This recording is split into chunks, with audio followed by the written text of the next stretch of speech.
C'est aussi un moyen de nous soulager, mais l'objectif, c'est vraiment que la grille de tarifs qu'on a mis en place, nous, ça ne coûte pas plus cher qu'une place de ciné pour que les gens puissent venir et que ça reste raisonnable.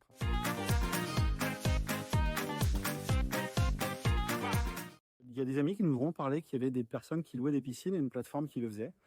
Donc on s'est mis au bout de 2 étés à louer notre piscine et puis régulièrement en fait à accueillir des gens sur les juillet-août surtout, puis un petit peu septembre pour les étés indiens, quoi. La notion de plaisir elle est là parce qu'au niveau des tarifs, j'essaie vraiment de faire en sorte que ça soit pas spéculatif. Pour nous, c'est vraiment une opération quasi blanche pour assurer, nous soulager sur l'entretien de la piscine. Ça va coûter, moi vraiment je me base sur les tarifs 10 € par personne, 10-12 € pas plus, quoi. Voilà, pour des sessions de 3 heures. Bah, l'idée, c'est que dans une période de canicule comme la nôtre, là, moi, petite, elle est encore très jeune, donc 14-17, c'est vraiment des périodes où je vais pas forcément beaucoup sortir déjà, par nature, personnellement. Donc, c'est des tranches où les gens y vont, on les prévient, on dit fais attention au soleil, on fait toujours en sorte d'aménager un coin d'ombre. Et moi, il y a beaucoup d'après-midi où les gens viennent, même quand je travaille à la maison, où je serai pas forcément dans les piscines. Donc là-dessus, au final, il n'y a pas de contraintes à proprement parler. Maintenant, il y a les dimanches qui sont toujours non loués.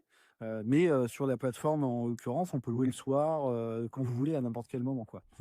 Et parfois certains samedis, en fonction des envies, quoi.